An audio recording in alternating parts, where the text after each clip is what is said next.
పూరా local. Welcome to పూరా local. రాష్ట్ర ప్రభుత్వం వద్ద అప్పులే తప్ప సంక్షేమ పథకాల కోసం నిధులు లేవని, లంక బిందెలు ఉన్నాయని వస్తే ఖాళీ ఖజానా కనిపిస్తుందని రేవంత్ రెడ్డి ఎన్నో మీటింగ్లో గోడు వెళ్లబోసుకున్నది నిజం కాదా అని బీజేపీ మల్కాజ్గిరి పార్లమెంట్ అభ్యర్థి ఈటల రాజేందర్ గుర్తు చేశారు. కుత్బుల్లాపూర్, గాజుల రామారంలో ఈటల రాజేందర్ ఆధ్వర్యంలో బీజేపీలో భారీ చేరికలు జరిగాయి. ఈ సందర్భంగా మల్కాజ్గిరి పార్లమెంటు నియోజకవర్గంలో ఉన్న సమస్యలు తనకు తెలుసని, తనను ఎంపీగా గెలిపిస్తే సమస్యలను నేరుగా మోదీకి విశదీకరించే చనువు తనకు ఉందన్నారు. రైతులకు రుణమాఫీ చేస్తామని హామీలు గుప్పించి వారి ఓట్లను దండుకున్న కాంగ్రెస్ పార్టీ అధికారంలోకి వచ్చాక ఆ విషయాన్ని మర్చిపోయిందని ఆరోపించారు. మద్యం నుంచి వచ్చే ఆదాయం తప్ప రాష్ట్ర ప్రభుత్వానికి మరో ఆదాయ మార్గం లేదన్నారు. దీనిని బట్టి రాష్ట్ర ప్రభుత్వం ఏ రకమైన హామీలను నెరవేర్చలేదని అర్థమవుతుందన్నారు.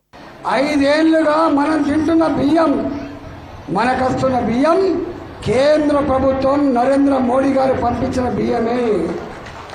స్వచ్ఛ భారత్ కింద నరేంద్ర మోడీ గారు పేదవాళ్ళు చెంబు పట్టుకొని బయటికి పోతే ఇన్సల్ట్ అవుతుందని చెప్పి ఇవాళ ప్రతి ఇంటికి 12 కోట్ల ఇళ్లలో టాయిలెట్ కట్టించిన నాయకుడు నరేంద్ర మోడీ గారు.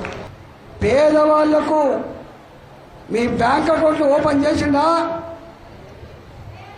50 కోట్ల మందికి అకౌంట్లు ఓపెన్ అయినాయి.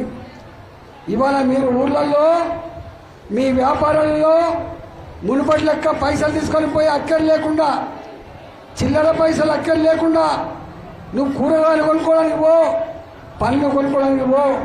ఇలా డిజిటల్ ట్రాన్సాక్షన్ తెచ్చింది ఎవరు? మోడీ గారు. ఫోన్ పే, గూగుల్ పే, అవునా కదా? గూగుల్ పే వచ్చిందా లేదా? 4వది, మోడీ గారు దేశంలో ఉన్న పేదవాళ్లకు సొంత ఇంటి కళ నెరవేర్చాలి, తీర్చాలి అని 4 కోట్ల మందికి ఇల్లు కట్టించిన దేశంలో.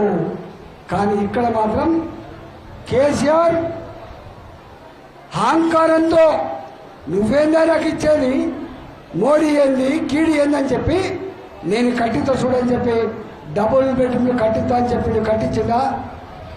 కానీ మోడీ గారు మాత్రం 2,53,000 ఇల్లు ఇస్తే కట్టడానికి చేత కాలేదు. కట్టినమని చెప్తున్నది 1,70,000, ఇచ్చింది మాత్రం 30,40,000 మాత్రమే ఇల్లు ఇచ్చిండు. రేపు మోడీ గారు కొట్టేస్తే కేసీఆర్ కట్టలే, రేపు రేవంత్ రెడ్డి కట్టకపోయినా కేంద్ర ప్రభుత్వమే నేరుగా మీకు ఇల్లు కట్టించాలని చెప్పి హామీ ఇస్తాం.